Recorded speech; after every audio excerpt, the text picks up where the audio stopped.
Gracias por acompañarnos un día más en el compartir de la palabra del Señor.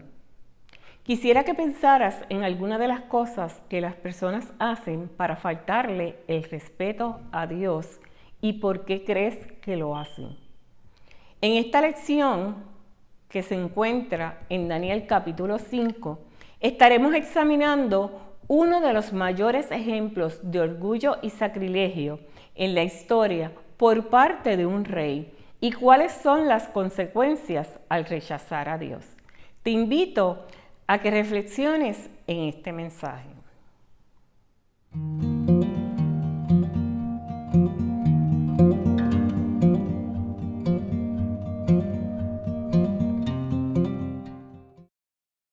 Belsasar era el nieto de Nabucodonosor y fue el último gobernante de Babilonia.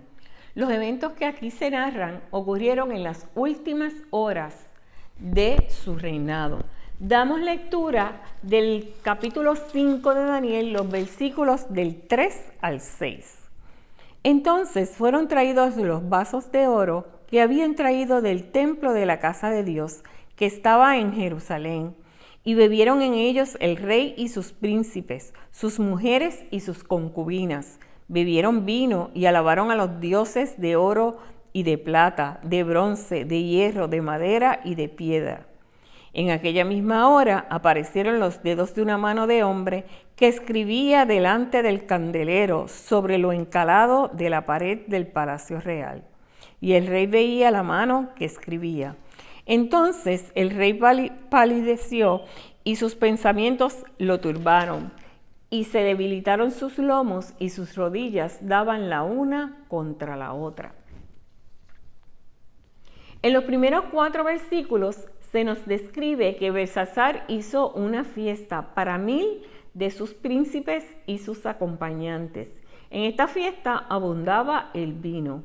Puede que la fiesta se hiciera para desafiar al enemigo que estaba sitiando a la ciudad o para darle ánimo a las personas que se encontraban adentro. Adicional, decide desafiar a Dios y envió a buscar los utensilios que habían sido consagrados en el templo de Jerusalén. Estos utensilios eran sagrados porque habían sido separados para Dios. No es que los utensilios tuviesen un poder especial, ni que por ser consagrados dejaran de ser simples objetos. En la actualidad, nosotros somos apartados por Dios y santificados para adorarle. En 1 Corintios 3, 16 y 17 de la Nueva Traducción Viviente nos dice: ¿no se dan cuenta que todos ustedes juntos son el templo de Dios y que el Espíritu de Dios vive en ustedes? Dios destruirá a cualquiera que destruya este templo, pues el templo de Dios es santo y ustedes son ese templo. El pecado fue contra Dios y adicional se dedicó a alabar a los dioses falsos de Babilonia. Con su conducta, Belsasar añadió a su pecado de soberbia de retar a Dios, la profanación y la idolatría. Ofendió a Dios de una manera abierta y puso sus dioses por encima del Dios verdadero. Era un arrogante y orgulloso, y con sus actos insultó la santidad de Dios. Es importante señalar que Dios resiste a los orgullosos, pero muestra su favor a los humildes. Mientras se desarrollaba la fiesta, aparecieron los dedos de una mano de hombre que escribía en la pared palabras misteriosas y nadie sabía lo que decía.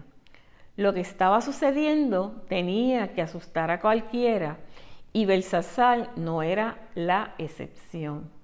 Damos lectura a los versículos del 10 al 12. La reina, por las palabras del rey y de sus príncipes, entró a la sala del banquete y dijo: Rey, vive para siempre, no te turben tus pensamientos ni palidezca tu rostro. En tu reino hay un hombre en el cual mora el espíritu de los dioses santos, y en los días de tu padre se halló en él luz e inteligencia y sabiduría, como sabiduría de los dioses, al que el rey Nabucodonosor tu padre, oh rey, constituyó jefe sobre todos los magos, astrólogos, caldeos y adivinos, por cuanto fue hallado en el mayor espíritu y ciencia y entendimiento, para interpretar sueños y descifrar enigmas y resolver dudas, esto es, en Daniel, al cual el rey puso por nombre Beltsasar. Llámese pues ahora a Daniel y él te dará la interpretación.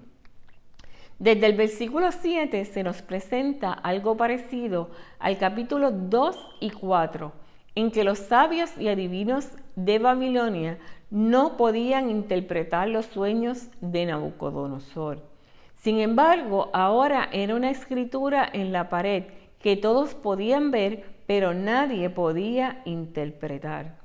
Esto nos demuestra la impotencia de los seres humanos para resolver los misterios que solo Dios conoce. La reina aconsejó que llamaran a Daniel, que para entonces era un anciano de 80 años o más.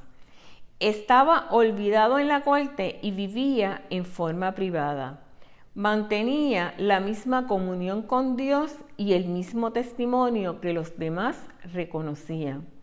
Esto nos enseña que sí es posible vivir una vida de intimidad con Dios y perseverar en esta con el pasar de los años. Debemos cuidar nuestra relación con Dios y perseverar en la búsqueda de su presencia, en la oración y en la adoración, para que nuestra vida espiritual siga creciendo. Daniel reflejaba esa vida de testimonio independientemente de lo que ocurría a su alrededor. Y el rey cita las palabras de la reina y dice que el espíritu de los dioses santos está sobre él, que en él hay entendimiento y hay sabiduría. Y como cristianos, esta es la imagen que nosotros debemos reflejar para que los no creyentes puedan tener o puedan ver la diferencia en nosotros. Damos lectura ahora a los versículos del 17 al 20 y el versículo 22. Entonces Daniel respondió y dijo delante del rey: tus dones sean para ti y da tus recompensas a otro. Leeré las escrituras al rey y le daré la interpretación. El Altísimo Dios, oh rey, dio a Nabucodonosor tu padre el reino y la grandeza, la gloria y la majestad. Y por la grandeza que le dio, todos los pueblos, naciones y lenguas temblaban y temían delante de él. A quien quería mataba y a quien quería daba vida. Engrandecía a quien quería y a quien quería humillaba. Mas cuando su corazón se ensorbeció y su espíritu se endureció en su orgullo, fue depuesto del trono de su reino y despojado de su gloria. Y tú, su hijo Beltsasar, no has humillado tu corazón sabiendo todo esto. La respuesta de Daniel fue bastante dura contra el rey, y se supone que nadie le hablase así a un rey porque le podía costar la vida. Pero el profeta le habló así porque lo que estaba diciendo provenía de Dios. Con estas respuestas, Daniel demostró tres cosas. Primero, que rechazó todos los regalos que prometió el rey por interpretar la escritura en la pared. Su intención no era ser recompensado, sino obedecer la voluntad de Dios. Segundo, Daniel le recordó al rey lo ocurrido con su abuelo, que por su soberbia fue castigado por Dios y humillado, hasta que reconoció su error y alabó al Dios de los cielos. Beltsasar sabía todo esto, sin embargo, no se humilló ni se arrepintió. Así que por eso Dios tuvo que tomar la acción que vamos a ver más adelante. Por último, Daniel puso en evidencia al rey de su pecado. Se enorgulleció contra Dios y no tuvo temor de coger los vasos del templo y usarlo para beber en ellos y adorar a sus dioses. En la escritura en la pared estaba escrito Mene, Mene, Telke, Urparsin. Mene significa contó Dios tu reino y le ha puesto fin. Telke, pesado has sido en balanza y fuiste hallado falto. Peres, tu reino ha sido roto y dado a los medos y a los persas. Esto era una declaración de castigo para el rey y su reino. Dios pronunció su sentencia, la cual cumplió ese mismo día. Belsasar nunca quiso humillarse y reconocer el poder de Dios. Por esa razón fue que Dios dictó el castigo. Es un hecho histórico la toma de Babilonia por los medos y los persas, lo que le da mucha credibilidad a lo que se narra en este capítulo. También aquí vemos el control de Dios sobre todas las naciones y no hay nada que no esté bajo su dominio. De la misma forma que Dios despojó a Babilonia, también despojará a toda persona que sea rebelde o pecadora. Es posible que no hayamos cometido los mismos pecados que este rey. Sin embargo, somos igual de impíos, indignos e incapaces de ayudarnos a nosotros mismos. Este relato nos lleva a meditar en el versículo clave que se encuentra en 2 Corintios 7:1, que dice: queridos amigos, dado que tenemos esta promesa, limpiémonos de todo lo que pueda contaminar nuestro cuerpo o espíritu y procuremos alcanzar una completa santidad porque tememos a Dios. La santidad es un elemento básico y es un atributo divino que Dios tiene. Dios es el que es santo y Jesús es el mejor ejemplo de santidad. Nosotros debemos aspirar a seguir ese modelo. La santidad es vivir de una manera agradable a Dios. Es demostrar nuestro compromiso hacia Él y separarnos del mal. El Espíritu Santo es quien nos da poder y nos capacita para hacer lo bueno. A través de la narración de los hechos descritos en Daniel, podemos ver que Dios es eterno, creador y conocedor de todas las cosas.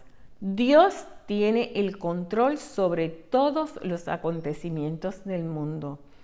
El juicio de Dios comienza por la casa del Señor, tal como nos dice en 1 de Pedro 4:17, porque es tiempo de que el juicio comience por la casa de Dios. Y si primero comienza por nosotros, ¿cuál será el fin de aquellos que no obedecen el Evangelio de Dios? Nuestra petición a Dios debe ser que nos ayude a vivir para Cristo y rechazar todo lo que no es santo con la ayuda del Espíritu Santo.